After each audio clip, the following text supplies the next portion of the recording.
Welcome all of you. So now we are going to discuss the activity second, which is for day 44, and you can see here the learning outcome is also given here. The learning outcome is to understand the concept and types of non-finite verbs. In the last video we have learned what is the meaning of finite verb, and in this video we are going to solve some activities about non-finite verbs. बघा, मागच्या व्हिडिओमध्ये आपण finite verb म्हणजे काय शिकलो होतो. आता या व्हिडिओमध्ये आपण नॉन फायनाइट वर्ब म्हणजे काय हे पाहणार आहोत. To understand different between finite and non finite verb. Finite verb आणि नॉन फायनाइट वर्ब याच्यामध्ये नेमका काय डिफरन्स आहे तो आपल्याला शोधून काढायचा आहे. To use the correct form of a non finite verb in a sentence. आणि नॉन फायनाइट वर्बचा करेक्ट फॉर्म तुम्ही सेंटेन्स मध्ये कसा यूज करायचा ते पण आपण या व्हिडिओमध्ये पाहणार आहोत. So some instructions are for teacher as well as student. So first, the teacher's instructions are write the sentences on a board. तुमचे शिक्षक काही सेंटेन्सेस बोर्डवर लिहितील, चार्टवर लिहितील.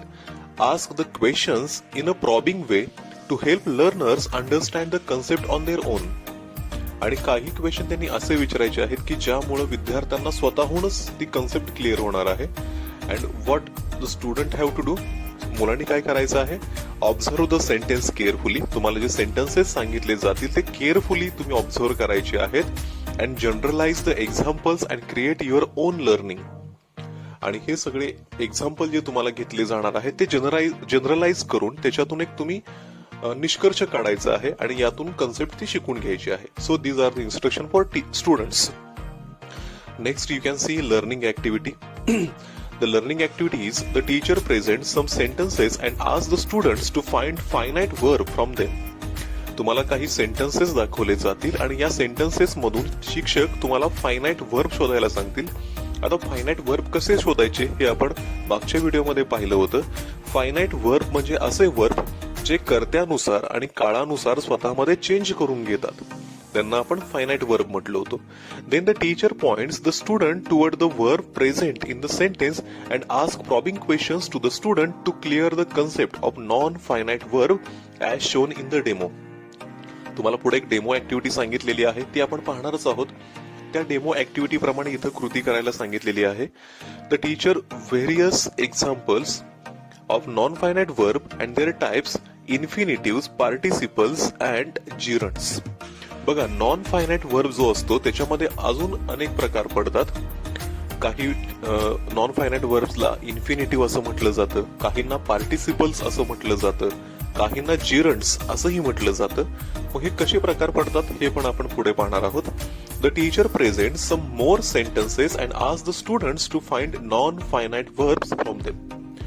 आणि याच्याशिवाय तुमचे शिक्षक तुम्हाला अजून काही एक्झाम्पल देतील आणि त्याच्या थ्रू तुम्हाला नॉन फायनाइट वर्ब शोधायला सांगतील. Okay, so this is a learning activity. So now you can see the demo activity here.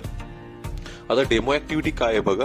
You can C there are 3 sentences. या ठिकाणी तुम्हाला 3 सेंटेन्सेस दिसतील. पहिलं सेंटेन्स आपण बघूयात. The kids played under the running water. Second, the kids are playing under the running water. And third, Vedant plays under the running water. आता या ठिकाणी तुम्ही जर लक्ष दिलं, तुम्हाला क्वेश्चन पहिला कुठला शिक्षक विचारणार आहेत, तर पहिला क्वेश्चन असेल there is read the sentences and find the finite verbs from them. हे जे 3 सेंटेन्सेस आहेत यातून फायनाइट वर्ब तुम्हाला शोधून काढायचा आहे. आता फायनाइट वर्ब म्हणजे काय आपण पाहिले, जो वर्ब कर्त्यानुसार क्रियापदानुसार स्वतःमध्ये बदल करून घेतो. मग या ठिकाणी फायनाइट वर्ब कुठले कुठले आहेत तर बघूयात. पहिल्या सेंटेन्स मध्ये द किड्स प्लेड. इथं समजा मी काळ बदलला असता, प्रेझेंट टेन्स केला असता तर प्लेड या शब्दाचं प्ले झालं असतं. म्हणजे स्वतःमध्ये हा बदल करून घेतोय. The kids are playing. आता या ठिकाणी आर किंवा प्लेइंग हे काय आहेत तर हे फायनाइट वर्ब आहेत. का, समजा या ठिकाणी मी कर्ता बदलला, द किड्सच्या ऐवजी फक्त किड हा शब्द ठेवला किंवा वन बॉय असं ठेवलं तर इथं आरच्या ऐवजी काय होणार आहे, इज होणार आहे. म्हणजे याने स्वतःमध्ये बदल केला, म्हणजे हा सुद्धा फायनाइट वर्ब आहे. आणि या ठिकाणी पण पहा, वेदांत प्लेस. वेदांच्या ऐवजी मी प्लेयर्स हा शब्द घेतला असता इथं तर प्लेजच्या ऐवजी प्ले आला असतं. म्हणजे हे तीनही जे शब्द आहेत हे काय आहेत, हे फायनाइट वर्ब आहेत.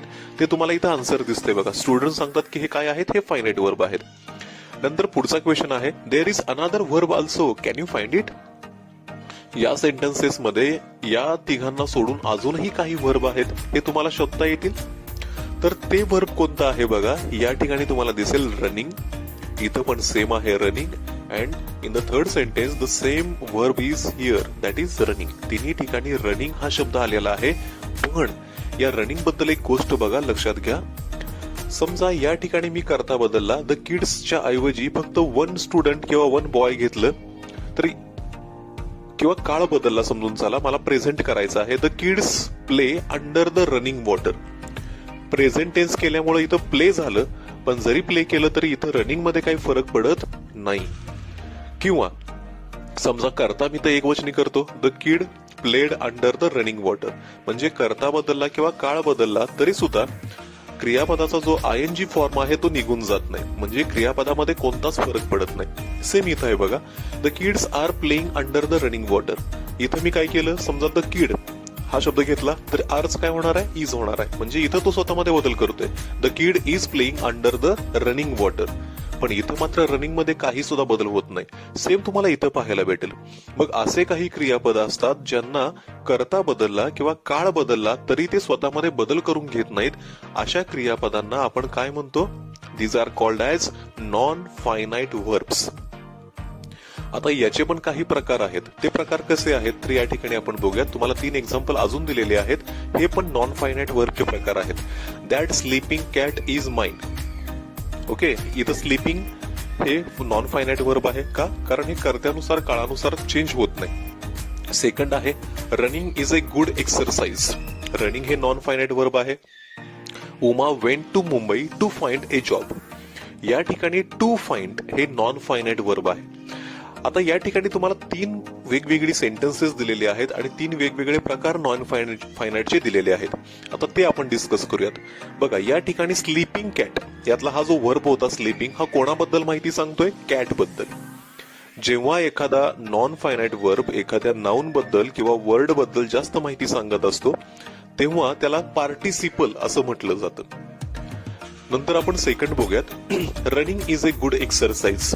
आता रनिंग नंतर कोणतंही नाउन नाहीये, म्हणजे हे कोणत्याही नाउन बद्दल माहिती सांगत नाही, तर ऍक्च्युली हा स्वतःच एक नाउन म्हणून या वाक्यामध्ये आलेला आहे, ऍज अ सब्जेक्ट आलेला आहे. जेव्हा एखादा नॉन फायनाइट वर्ब सब्जेक्ट म्हणून येतो, स्पेशली आयएनजी फॉर्म असलेला, तर त्याला जिरंड असं म्हटलं जातं. आणि जेव्हा एखादा वर्ब टू नंतर येतो, इथं तुम्ही पाहू शकाल बघा, टीओ या शब्दानंतर जो वर्ब येतो आणि तो बेस फॉर्म मध्ये असतो, याला इन्फिनिटिव्ह असं म्हटलं जातं. पण काही सेंटेन्सेस असे असतात ज्या सेंटेन्सेस मध्ये हा टू शब्द न येता सुद्धा हे जे वर्ब आहेत हे त्याच्या बेस फॉर्म मध्ये लिहिले जातात. त्यांना मात्र काय म्हटलं जातं, it is given here, you can C. त्यांना म्हटलं जातं बेअर इन्फिनिटिव्ह. तुम्ही उदाहरणं पाहू शकता त्याची. शी मेड मी क्राय. इथं टू शब्द आलेला नाहीये, मात्र क्राय आहे. समजा इथं मी दे टाकलं असतं किंवा काळ बदलला असता म्हणून चालू आहे आपण, शी मेक्स मी क्राय. बघा, मेडच्या ऐवजी मेक्स झालं, मात्र क्राय मध्ये काही फरक पडला नाही. सेम इथं आहे बघा, I heard him sing a lovely song. आता इथं पण मी काय करतो, हर्डच्या ऐवजी हिअर करतो किंवा प्रेझेंट टेन्स करतो आणि करता बदलतो. She hears him sing a song. Heard मध्ये बदल झाला, मात्र सिंग मध्ये बदल झाला नाही. आणि याच्या अगोदर टू सुद्धा नाहीये. म्हणून जे क्रियापद त्याच्या मेन रूपात राहतात पण त्याच्या अगोदर टू शब्द वापरला जात नाही, अशा क्रियापदांना आपण बेअर इन्फिनिटिव्ह असं म्हणतो. Now we are going to solve the activity based on this. Now here some activity are given to solve you. The first activity is now find non-finite verbs from these sentences. आता या ठिकाणी तुम्हाला काही example दिलेले आहेत. It is solved activity, पण आपण discuss करणार आहोत की ज्याचा फायदा आपल्याला पुढच्या ऍक्टिव्हिटी मध्ये होणार आहे. There are 5 sentences and you have to find here some non finite verb. या ठिकाणी कुठले कुठले नॉन फायनाइट वर्ब आलेले आहेत हे तुम्हाला शोधायचे आहेत. आता शोधण्यासाठी तुम्हाला एक हिंट आहे. नॉन फायनाइट वर्ब हे शोधायचे कसे. एक तर नॉन फायनाइट वर्ब हे आयएनजी फॉर्म मध्ये असतात आणि आयएनजी फॉर्म मध्ये असताना त्यांच्या अगोदर हेल्पिंग वर्ब वापरलं जात नाही. बघा, एक हिंट तुम्हाला मी सांगतो. या ठिकाणी बघा, तुम्ही पाहू शकत असाल स्लीपिंग आणि रनिंग हे आयएनजी फॉर्म मधले वर्ब आले होते, पण त्याच्या अगोदर कोणताही हेल्पिंग वर्ब नव्हता. शक्यतो आयएनजी फॉर्म असणारे वर्ब आल्यानंतर त्याच्या अगोदर हेल्पिंग वर्ब वापरला जातो. जेव्हा असे वर्ब तुम्हाला दिसतील तर ते 99% as a non finite verb म्हणून काम करत असतात. आणि अजून एक दुसरी एक हिंट आहे, जर नॉन फायनाइट वर्ब असेल तर त्याच्या अगोदर टू हा शब्द येतोच. याला आपण इन्फिनिटिव्ह म्हणतो, आपण पाहिलं होतं थोड्या वेळापूर्वी. तर या दोन हिंट्स आहेत. किंवा काही वेळेला टूच्या ऐवजी मॉडल ऑक्झिलरी सुद्धा दिली जाते. कॅन, कुड, शुड यासारखे शब्द पण या ठिकाणी येऊ शकतात. आणि त्यानंतर येणारं जे क्रियापद असतं ते सुद्धा as a non finite verb म्हणून काम करतं. Okay, so this 2 or 3 are hint how to search or how to find the infinitive or non finite verb from this sentences. तर या ठिकाणी बघूयात. पहिल्यांदा आपल्याला काय शोधायचं आहे, एक तर आपल्याला असं वर्ब शोधायचं आहे जे आयएनजी फॉर्म मध्ये असेल आणि त्याच्या अगोदर हेल्पिंग वर्ब नसेल. आणि दुसरं असं एखादं वर्ब शोधायचं आहे ज्याच्या अगोदर काय आहे, टू आहे.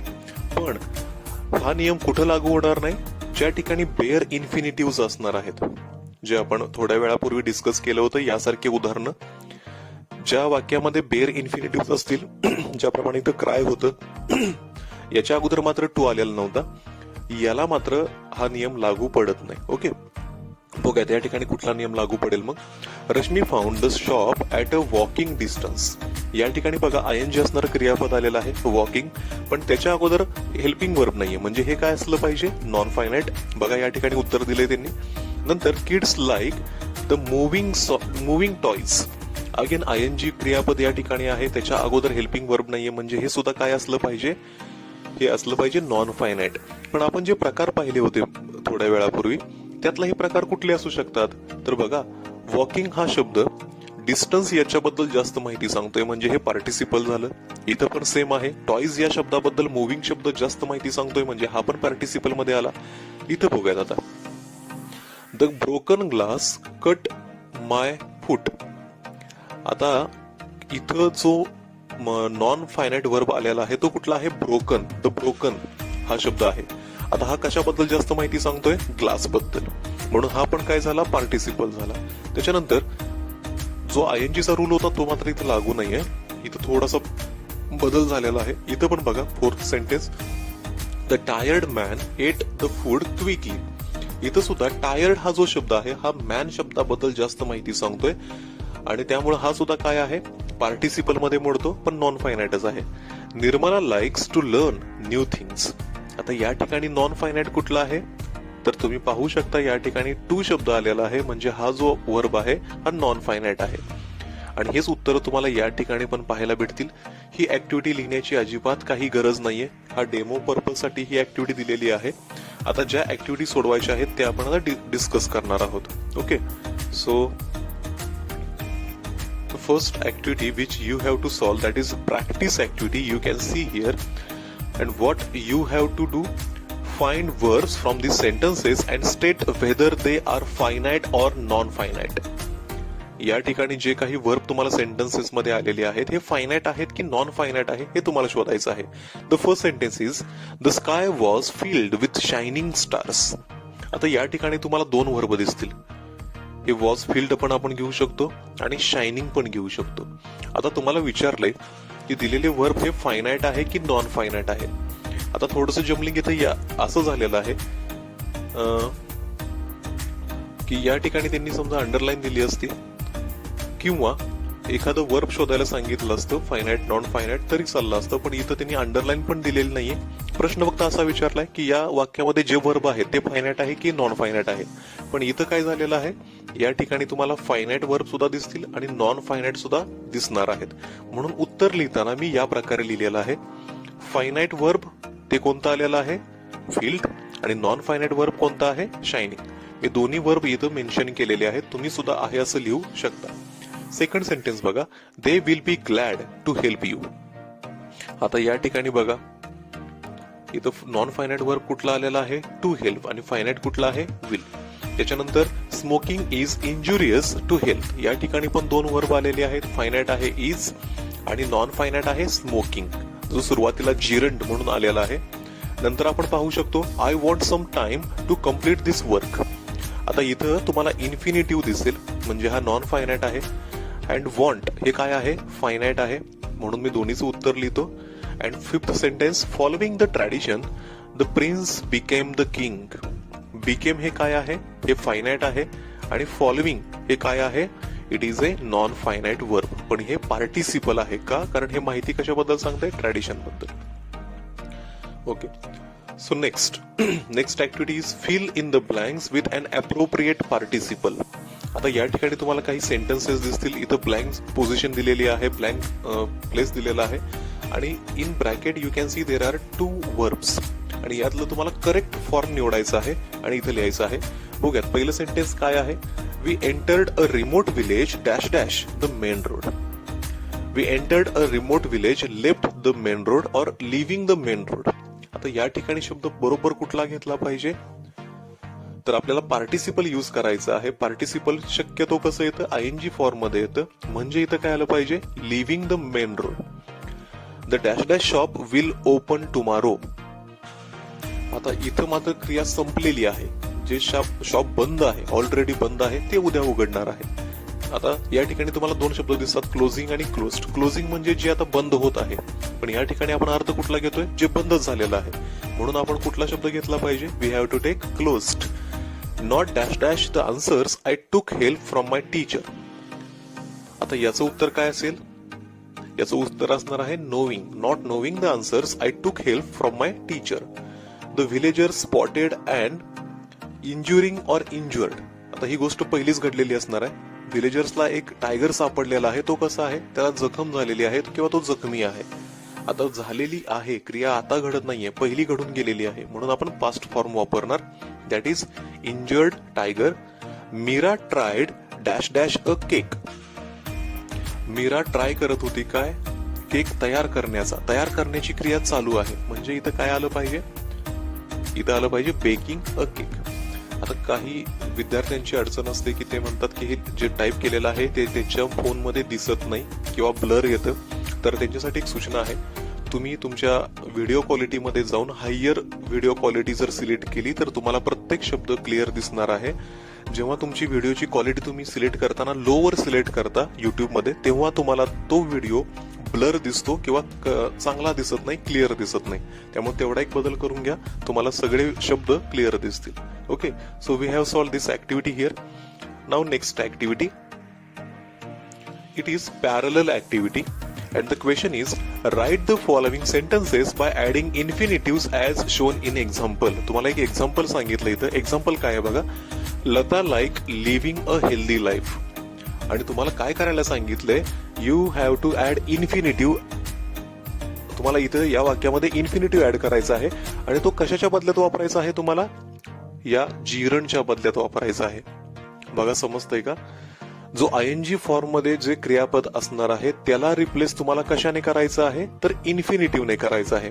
And it is very simple. कसं सिम्पल आहे? ज्या ठिकाणी तुम्हाला आयएनजी फॉर्म असलेलं क्रियापद दिसतं, तुम्हाला ते काढायचं असतं, त्याचं रूपांतर बेस फॉर्म मध्ये करायचं असतं. फॉर एक्झाम्पल, समजा हा लिव्हिंग शब्द आहे. लिव्हिंगचा बेस फॉर्म काय आहे? लिव्ह, बरोबर. आणि हा लिव्ह शब्द लिहिल्यानंतर अजून एक गोष्ट तुम्हाला करायची असते, ती म्हणजे याच्या अगोदर हा शब्द लिहायचा. कुठला? टू.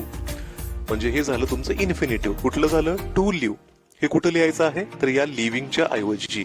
आणि बाकीचं वाक्य तुम्हाला आहे असं लिहायचं आहे. यासारखीच वाक्य तुम्हाला इथं करायचे आहेत. It is very simple activity. हे जे पहिला क्वेश्चन आहे हा तुम्हाला करून दाखवलेला आहे. या ठिकाणी तुम्ही पाहू शकता, लता लाईक्स टू लिव्ह. लिव्हिंगच्या ऐवजी टू लिव्ह वापरले. बाकीचं वाक्य आहे असं आहे. मग दुसरं वाक्य आपण बघूया. द टीचर ट्रायड टेस्टिंग अस. आता या ठिकाणी नॉन फायनाइट वर्ब कुठला आलेला आहे किंवा जिरंड कुठला आहे? टेस्टिंग, बरोबर. आता टेस्टिंगला आपल्याला रिप्लेस करायचं आहे. पण टेस्टिंगचा बेस फॉर्म काय आहे? टेस्ट. आणि त्याच्या अगोदर आपल्याला काय लावायचं आहे? टू. म्हणजे वाक्य कसं होईल? The teacher tried to test us. आता हे सोपं आहे, मी डबल रिपीट तसं करत नाही, फक्त सांगतो तुम्हाला. यामध्ये नॉन फायनाइट वर्ब कुठला आलेला आहे? कंपोजिंग. आता कंपोजिंग याला रिप्लेस काय होणार? To compose. म्हणजे वाक्य कसं होईल? The musician started to compose new tunes. The police attempted catching the criminals. आता कॅचिंगचं काय होणार? To catch. The police attempted to catch the criminals. And last, Fatima loves making people happy. मेकिंगचं काय होणार? To make. And the answer will be Fatima loves to make people happy. So these are the answers. Now, next activity, it is reinforcement activity. Underline the gerund or infinitives in the following sentences. तुम्हाला जे sentences दिलेले आहेत या sentences मधले gerund किंवा infinitive तुम्हाला underline करायचे आहेत. जिरंड कसे ओळखायचे? आयएनजी फॉर्म मध्ये. इन्फिनिटिव्ह कसं ओळखायचं? तर व्हर्बच्या अगोदर टू हा शब्द असतो.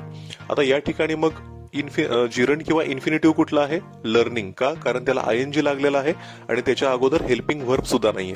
म्हणून मी उत्तर असं लिहितो. या ठिकाणी बघा तुम्ही पाहू शकताय जो जिरंड किंवा इन्फिनिटिव्ह असेल तो मी रेड कलर मध्ये लिहिला आहे, त्याला अंडरलाईन पण केलेली आहे आणि बोल्ड पण केलेला आहे. तुम्ही मात्र फक्त काय करायचंय? आन्सर लिहिताना सेंटेन्स आहे असं लिहायचंय आणि जो जिरंड किंवा इन्फिनिटिव्ह असेल त्याच्या खाली अंडरलाईन करायची. एवढंच तुम्ही करायचंय. Second, my mother help me to complete the project. यातला जिरंड किंवा इन्फिनिटिव्ह कुठला आहे? टू कम्प्लीट हा इन्फिनिटिव्ह आहे. Sumayya wants to become a doctor. आता याच्यामध्ये इन्फिनिटिव्ह आलेला आहे ते कोणतं आहे? To become. त्याला अंडरलाईन केलेली आहे. Raju is good at skating. आता याच्यामध्ये जिरंड आलेला आहे. कुठला आहे? Skating. Francis loves drawing picture. आता याच्यामध्ये एक जिरंड आलेला आहे ते कोणतं आहे? Drawing. Okay. So now next activity, it is evaluation activity and the question is fill in the blanks with proper non-finite verbs. जे ब्रॅकेट मध्ये तुम्हाला वर्ब दिसत आहेत याचं नॉन फायनाइट फॉर्म तुम्हाला या ठिकाणी यूज करायचं आहे. ते कसं करू शकतो बघा.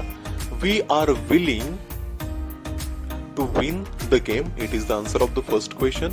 The lawyer kept explaining the game. The shopkeeper wants to make good income. You can make a tasty dishes from spoiling milk. Amitabh Bachchan is known for his acting. So these are the answers of this activity. So at last what we learn? We learn non-finite verbs and their types. आपण आजच्या या व्हिडिओमध्ये non finite verb आणि त्याचे 3 type पाहिले. कुठले कुठले? Participle, जिरंट आणि इन्फिनिटिव्ह. आणि इन्फिनिटिव्ह मध्ये अजून एक प्रकार आपण पाहिला होता तो जो होता बेअर इन्फिनिटिव्ह. आणि सेकंड आपण काय पाहिलं? To use proper form of non finite verb. Non finite वर्बचे प्रॉपर फॉर्म कसे यूज करायचे हे पण आपण आज पाहिलं. So now we are going to stop here. In the next video we will discuss, we will solve the next activity. Thank you.